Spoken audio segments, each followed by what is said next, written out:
In this video, I'm going to be reacting to Douglas Massey's take on contracting with Lincoln Heritage. If you're considering a career with Lincoln Heritage, you're going to find this video very useful, as Doug is going to be going into detail about some things you probably need to know before you decide on joining Lincoln Heritage, and I'm also going to provide my viewpoint as much as neutral and as unbiased as possible, again with the goal of helping you guys decide if a career with Lincoln Heritage is right for you. So let's take it away. Let's talk about vesting.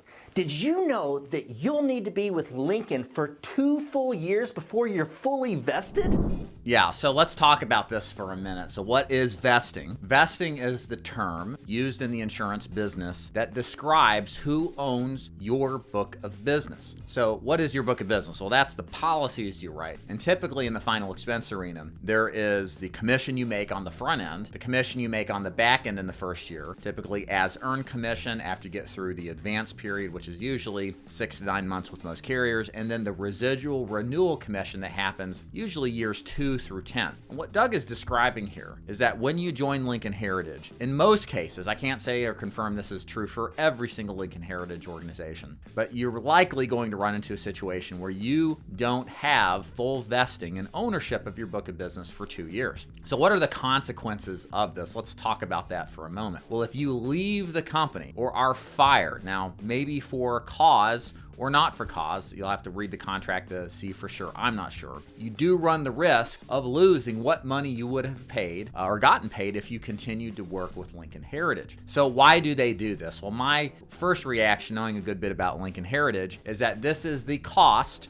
to having what's called lead financing. So Lincoln Heritage in many markets offers lead financing, which is the ability to get leads basically using the Lincoln Heritage credit card. So what that means is instead of paying for leads up front, like you'll find with many final expense organizations, you are financed those leads up front, and then you're responsible for paying for those leads out of future commissions. And I would imagine with an organization that's as large as Lincoln Heritage, there are going to be agents who leave the business, don't pay back their lead financing, nor maybe pay back their vector or chargebacks that they've had. And part of this justification for keeping the first 2 years of business and not vesting it is going to protect against this financial risk and mitigate that process so that the upline, who is essentially guaranteeing that A, the chargebacks are paid, and just as importantly, B, the financing is paid, there's something to cover that in the case the agent doesn't pay. And here's the thing, guys, if you don't like the sound of that, there are a lot of organizations like Doug's as well as mine who allow you to have full vestation immediately. You own your book from the first day. I have a free lead program where you don't even have to buy leads. You own your books immediately, so even if you stop selling, you continue to get commissions from those clients that you sold. So look, this is why you got to shop around. You got to interview with different agencies. You might not find Lincoln Heritage is the best. You might actually find it's the best for you. But the thing is do your due diligence. Always ask and interview multiple agencies before you decide on where you're going to hang your hat and which agency you're going to join. You see, whenever you write like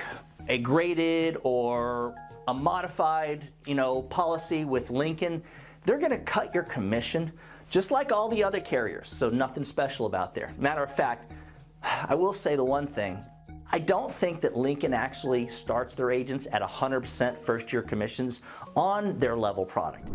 Yeah, so what Doug's saying here is part of the commission arrangement that Lincoln Heritage has at the time of this video, it may change, is that the modified plans specifically, those are the non-level, you can't get them first day full coverage with the Lincoln Heritage level plan, which is first day full coverage, and you end up with modified. The modified pays substantially less. Added to that, if the client pays with a Direct Express card, the commission is cut even further. And what Doug is trying to describe is there are carriers out there who won't cut you on compensation for anybody that's not a level plan. Maybe they're graded, maybe they're standard first day full coverage instead of preferred, or maybe they're guaranteed issue. The point is that there are carriers out there that will help you retain your commission on that block of business, because the truth be told, I know in our agency model, we write about 80% of our clients with first day full coverage. Before we had this new company called Sika, which is fantastic to help get more first day full coverage in place, it was more like 65 to 70% were first day full coverage. So if you're in that case, it's likely somewhat similar statistics possibly with Lincoln. And hey, if 2/3 of your business is level, but 1/3 is guaranteed issue or modified, and you're getting a haircut on that, changing up the carriers to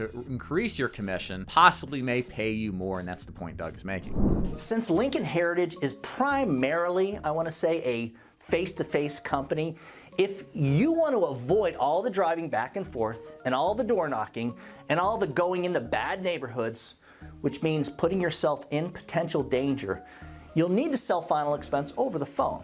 Period. So I'll push back on this a little bit. I think since this video has been made, the Lincoln Heritage business model definitely has some telesales going. You guys can check out Dana Neeson's channel. At the present time of this video, she's in partnership with Lincoln Heritage, the Gold Memorial system. She's not in all states, but she does a great job of teaching agents to sell over the phone. They seem to have a really good thing going. And I think she's the #1 manager for Adam Hale's team, and all she does is telesales. So again, there is a lot of truth to this because Lincoln Heritage, they've got a system that works for some people, and it certainly is pretty big, and they've got a lot of people writing business, but a lot of it is face-to-face. But I'm pretty assured that there has been a big transition over to the telesales model, depending on which organization that you're a part of. So again, reach out if you really like Lincoln Heritage and you're like, I want to work for these guys, but I don't want to do it over the phone. You know, Dana Neeson is certainly a person to talk to. Over the years, both Lincoln Heritage and Senior Life Insurance Company have been very, very good to me. Just not in the way that you might think. When you compare the prices of both Lincoln and Senior Life's final expense product to like most of the other final expense companies in our industry, Lincoln and Senior Life are both on the more expensive side of the market. Doug is correct. The bottom line with Lincoln Heritage is that if you just look at the pricing point at the different age ranges, you're likely going to find that the price point with Lincoln is higher than many of the carriers that you would get if you were selling final expense as a broker and having access to multiple carriers. Here's what this means potentially to you. If you sell a high-priced product, you're more likely to get replaced by a product that's less expensive. That means more chargebacks. That means more frustration, possibly putting you in a financial bind. But if you insist on selling Lincoln Heritage, my #1 piece of advice would be to absolutely sell the Funeral Consumer Guardian Society product. This helps add sizzle to the steak to help somewhat pre-plan the final expenses for the client that you're writing. It adds a ton of stickiness to the sale. And unfortunately, in my year selling final expense predominantly face-to-face before moving into the model we have now, which is more focused on telesales than it is face-to-face now, providing free leads, great mentorship, etc. A lot of the agents wouldn't do this on the Lincoln Heritage team, and they wouldn't have any sort of differentiation in the mind of the prospect. And all they saw was, hey, I can get $15,000 instead of $10,000 for the same price if I go with Dave DeFord instead of Lincoln Heritage. So again, word of advice, if you're going to sell Lincoln Heritage, you got to sell the FCGS, Funeral Consumer Guardian Society product if you want your business to stick at a good rate. Wrapping this up, some final thoughts I have about Lincoln Heritage. #1, the carrier itself is fantastic. They do a great job of paying claims, but really I think where the challenges lie that when you talk to agents in this business that have been doing it for a couple of years, a lot of agents find out that selling one product is just extremely difficult. You're in this position to push product. It's not always going to be the best for the client. And what we mean by best is maybe it doesn't provide first day full coverage. Whereas another carrier, if you're independent, like working with the big agency, you'd have access to. Or maybe the price point is just really high for these fixed income seniors. Whereas if you're selling, again, independently with a company like mine, you could get a much more competitive rate for the same amount of coverage. So these are some things you should really consider as being important before you decide whether or not the Lincoln Heritage opportunity is perfect for you. And also, you know, the other thing too is that commissions tend to be a bit lower than other opportunities. It's going to vary though on whoever the regional is at Lincoln. You may be at 80%. I've heard as low as 55%. I've heard 70%, with the ability to grow that higher, somewhat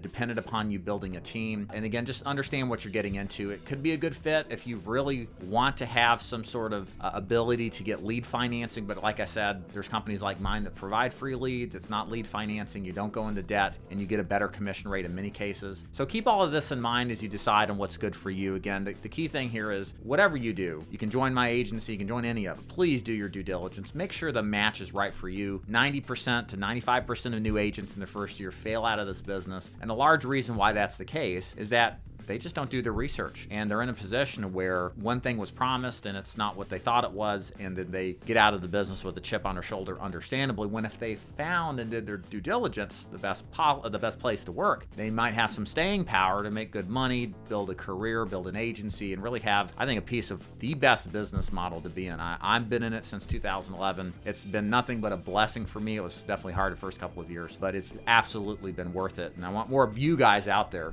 stick with this because it's an awesome business. If you'd like to learn more about what we do at the Dig Agency, please go to davidduford.com. We focus in the final expense arena like Lincoln Heritage. We focus either on telesales, that's where most of our agents are at now, or face-to-face as well. What differentiates us is extreme mentorship. We're very strong about coaching and developing our agents. We also have programs to provide you free leads, or if you want to buy your own leads at a higher commission, that's fine too on the telesales side. It's just an awesome agency to be with. So please go to davidduford.com to find out more. Thanks for watching.